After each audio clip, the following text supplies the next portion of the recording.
11 number question है। इसमें निम्नलिखित रैखिक समीकरण निकाय का हल आलेखीय विधि से करें। रैखिक समीकरण है 2x माइनस में 3y बराबर है 1। दूसरा इसमें है 3x माइनस में 4y बराबर है 1। फिर इसमें कहता है क्या बिंदु 3,2 इनमें से किसी रेखा पर है, इसका समीकरण लिखें। इसमें समीकरण है 2 गो, इसको मानेंगे पहला समीकरण और इसको मानेंगे दूसरा समीकरण। तो समीकरण 1 से पहले हल करेंगे। यहाँ पे लिखेंगे हल समीकरण 1 से, समीकरण 1 से।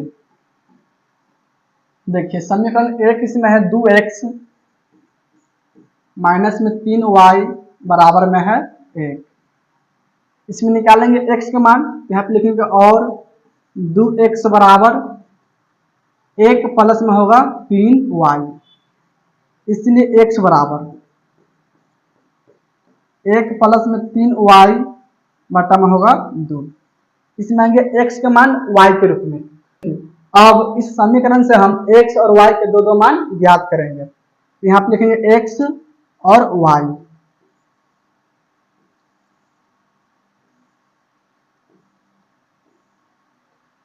देखिए अगर इसमें हम y के मान 1 रखेंगे तो 1 प्लस में 3 गुना में 1 बटा में होगा 2, यानी कि 1 प्लस में 3 एकम 3 बटा में 2, 3 1 4 बटा में 2, 2 से 4 कैंसिल होगा 2 मरते में।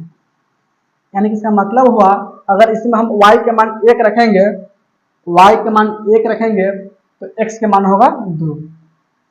देखिए 3 रखेंगे तो 1 प्लस में होगा 3 गुना में 3, 3 गुना में 3 बटा में लिखेंगे अब 2, यानी कि 1 प्लस में 3 तिहाई 9 बटा में 2, 9 1 10 बटा में 2 और 2 से 10 कैंसिल होगा 5 मरते में। इसका मतलब हुआ अगर हम y के मान 3 रखेंगे तो x का मान होगा 5। देखिए ये हो गया समीकरण 1 से। यहाँ पे लिखेंगे समीकरण 1 से। इसी तरह समीकरण 2 से हल करेंगे। देखिए अब लिखेंगे समीकरण 2 से। यहाँ पे लिखेंगे समीकरण 2 से। देखिए समीकरण 2 इसमें है 3x माइनस में 4y बराबर में है 1। अब देखिए 4y के लिखेंगे बराबर के बाद तो 4y प्लस में होगा, यानी कि यहाँ पे लिखेंगे और 3x बराबर 1 प्लस में 4y। इसमें निकालेंगे x का मान, लिखेंगे इसलिए x बराबर 1 प्लस में 4y बटा में होगा 3। अब देखिए इसमें x के मान आ गया y के रूप में। अब इस समीकरण से हम x और y के दो मान ज्ञात करेंगे। यहाँ पे लिखेंगे x और y।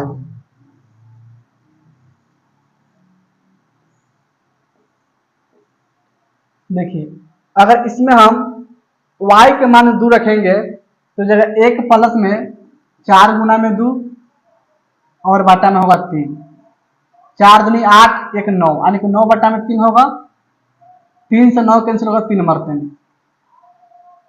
यानी कि इसका मतलब हुआ अगर हम y के मान 2 रखेंगे तो x के मान होगा 3। अगर इसमें हम y के मान 2 रखेंगे तो x मान होगा 3। इसके बाद दूसरा मान रखेंगे, y का मान रखेंगे 5, यानी कि 1 प्लस में 4 गुना में होगा 5, फिर बटा में लिखेंगे 3। तो 1 प्लस में 4 5 20 बटा में 3, 1 और 20 हो जाए 21, 21 बटा में 3 और 3 से 21 कैंसिल होगा 7 मरते में। यानी कि इसका मतलब हुआ अगर हम y के मान 5 रखेंगे, y के मान 5 रखेंगे तो x के मान होगा 7, x के मान होगा 7। इसको लिखेंगे समीकरण 2 से, यानी कि है समीकरण 2 से। यहाँ पे लिखेंगे समीकरण 2 से।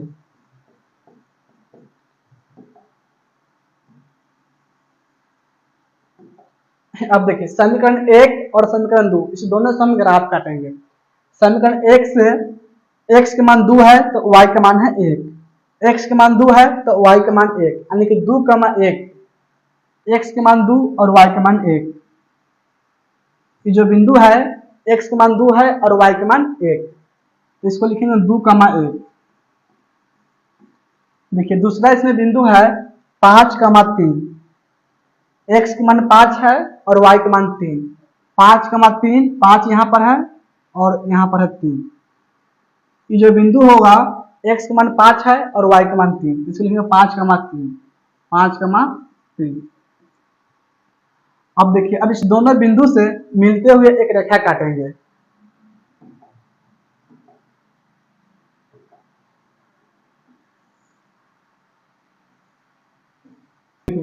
इस दोनों बिंदु से मिलते हुए एक रेखा काटेंगे तो इस तरह कट जाएगा। ये रेखा जो है समीकरण 1 से कटा है, यहाँ पे लिखेंगे समीकरण 1, समीकरण 1। इसी तरह समीकरण 2 से एक रेखा काटेंगे। देखिए समीकरण 2 यहाँ पर है, इसमें x का मान 3 है तो y का मान है 2, x का मान 3, y का मान 2, x का मान 3, y का मान 2, यानी कि ये वाला बिंदु होगा। ये जो बिंदु है x का मान 3 है और y का मान है 2। दूसरे इसमें बिंदु है x का मान 7, y का मान 5, यानी कि 7,5, x का मान 7 है और y का मान 5, यानी कि इस बिंदु पर कटेगा। जो बिंदु है 7,5 होगा। अब देखिए अब इस बिंदु और इस बिंदु, इस दोनों बिंदु से मिलते हुए एक रेखा काटेंगे। देखिए इस दोनों बिंदु से मिलते हुए रेखा काटेंगे तो इस तरह कट जाएगा। देखिए इसको लिखेंगे समीकरण 2 से, जो रेखा है समीकरण 2 से है। अब देखिए दोनों रेखा जो है ना एक बिंदु यहाँ पर प्रतिच्छेद करेगा, है ना, तो यही इसका आंसर होगा, यानी कि x का मान -1 और y का मान भी -1, यानी कि इससे हम हल करेंगे तो x का मान -1 होगा और y का मान भी -1 होगा। इसका हो गया आंसर। इसके बाद इसमें पूछ रहा है क्या बिंदु 3,2 इनमें से किसी रेखा पर है। देखिए 3,2 जो बिंदु यहाँ पर है कि नहीं, इस किस रेखा पर है, ये रेखा जो है ना समीकरण 2 पर है। किस पर है, समीकरण 2 पर।